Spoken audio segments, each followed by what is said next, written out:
What Hemingway once said when asked by somebody why his books were so easy to read, he said, "It's easy to read because it was hard to write." I grew up in a standard English middle-class home, as I think was quite common at the time, where there probably wasn't very much discussion of religion. There was quite a lot of religion at school, but I don't recall it ever coming up at home, and I don't think we would, for instance, generally go to church during the school holidays. But on the other hand, we would have religious services every day at school. The formal renunciation of Bible burning incident, I suppose I must have been 15. It's a moment when you start wanting to be separate from your parents, and therefore you separate yourself, of course, from a lot of the things that your parents stand for or you think they stand for, and from, in my case, most of the adults who'd up till then influenced your life. So I had my life taken up with a pretty detailed and demanding secular faith. I didn't have any shortage of things to believe in. And then after that, I tried, as many former Marxists do, to make my peace with a world which I increasingly realized didn't need to be overthrown by revolution. Well, I was originally a journalist because I was a revolutionary socialist, and I wanted to serve the cause of the revolution by getting into journalism and using my position in newspapers to promote the revolutionary cause. And then I changed my mind. The moment you then go out into what might be called the normal world, and are dealing every day with, particularly in my case, it would have been police officers, fire brigades, and the kind of people who news reporters are constantly talking about, realizing that they were not like me. They didn't believe what I believed. That they were people who I'd previously, in many ways, despised or seen as figures of useless or pointless authority, and they weren't. And then you began to put together, or rather not to be able to put together anymore, the things which you thought and the things which you experienced. And the terrifying thing about beginning to change your mind is that there is no stopping. It is metaphorically like falling through a floor which suddenly gives way beneath your feet, and falling so fast that when you hit the floor below, that gives way beneath you as well.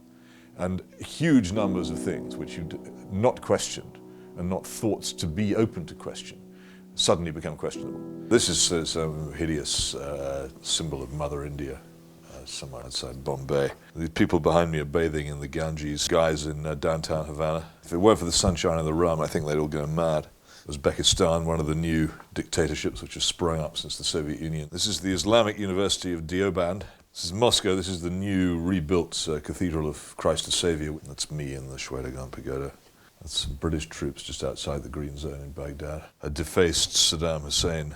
The Mandalay Rangoon Express pausing at a small town in the middle of Burma. And they make jokes about the regime. And I won't say they're the most terrific comedians I've ever heard, but they're some of the bravest people I've ever seen.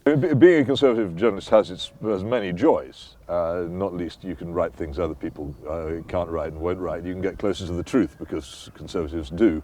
But on the other hand, in Britain particularly, you get a lot of derision and personal mockery and abuse from people who would rather do that than argue with you. If you don't like arguments and intellectual combat, then don't join. But if you can take it and get any pleasure out of it, it'll help. After a while, you learn to take pleasure in being derided and sneered at and generally treated as if you were the lowest of the low. But the real purpose is to try and change the general state of opinion and alter things so that the world can be changed for the better.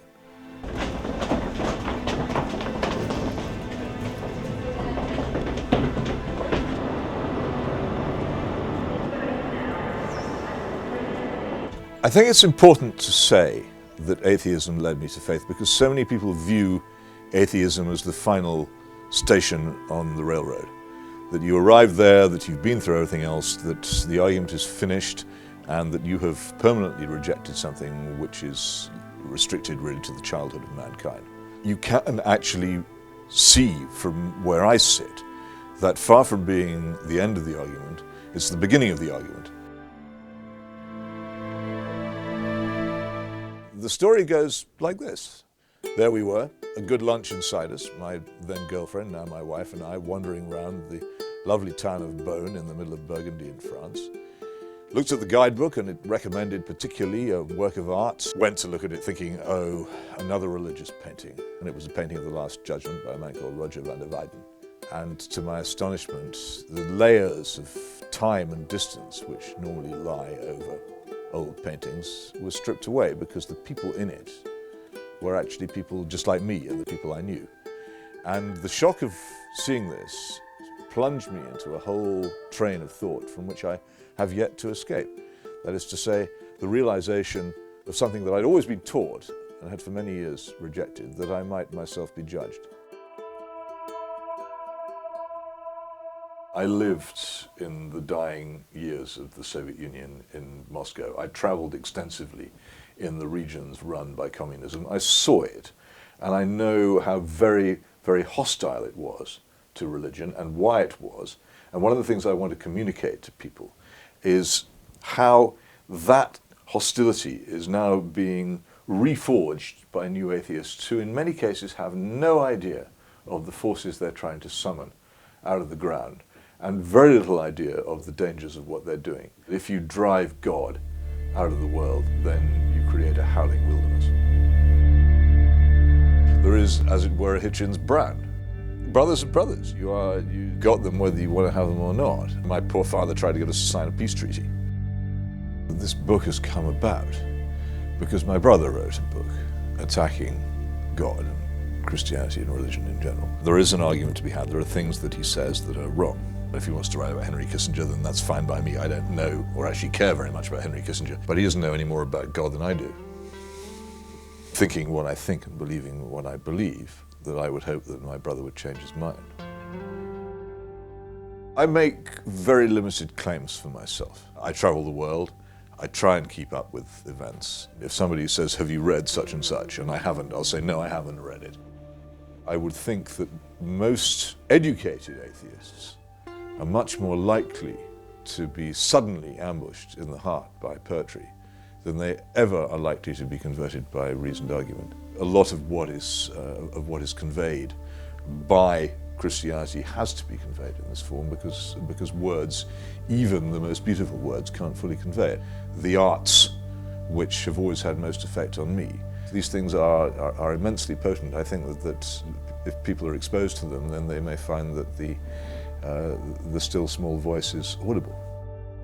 Young students sometimes write and say, well, what do I need to do to be a journalist? And I always say, just before you do anything else, read Orwell's essay on politics in the English language as the absolute foundation of how anyone should approach writing plainly about the truth.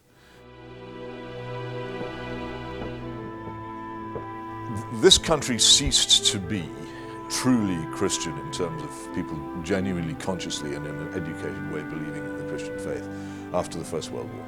People still continue to behave as if they're Christians. The society continues to function as if it's a Christian society for some time after it's gone. We've been living in the past 40 or 50 years in the afterglow of Christianity, but eventually the darkness falls.